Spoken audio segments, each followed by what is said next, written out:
More than 10 years in the making ang ibibida nating game-changing project.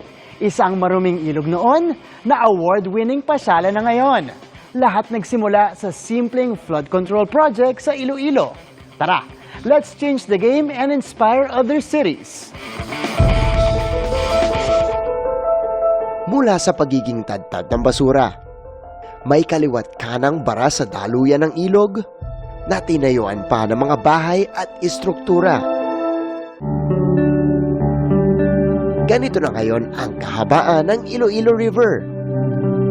May more than 10-kilometer walkable public space na kung tawagin ay Iloilo River Esplanade.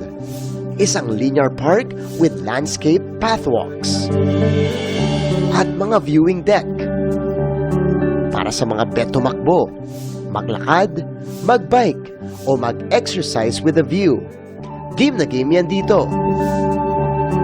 At nagsimula lahat yan sa simpleng flood control project ng lokal na pamahalaan. One of the issues here before the Esplanade was lack of access to Iloilo River. We took advantage of this and made it a linear park. 2008 nang simulan ang proyekto na tumugon na rin sa iba pang problema ng ilog. Worth it ang 10 years na paggawa dahil higit sa pagpapaganda ang benepisyo rito ng mga Ilonggo. It inspired not only walkability and cycling, but other environmental projects like Iloilo River restoration, mangrove conservation. The whole project not only nag-widen yung community participation but also yung political. No wonder ginawaran na noong 2018 ng Galing Pook Award ang proyekto dahil sa pagsusulong ng ecological sustainability at sense of security and livability. Sa parehong taon ay kinilala rin itong Haligi ng Dangal awardee ng National Commission for Culture and the Arts.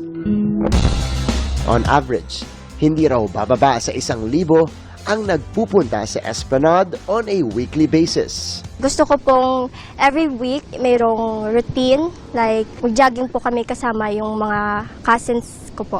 Trying to be fit every day in every aspect. Si Mary Ann, dito na nagja-jogging, dito pa nagsasanay with her Dragon Boat team. Esplanade makes it accessible for us. It's a safe space for people to run. Wala kang takot sa sasakyan, hindi ka takot na mabangga ka, and it's well lighted. Fresh, natural space within the city. Local man o tourists, pwede ring mag-sightseeing via boat ride.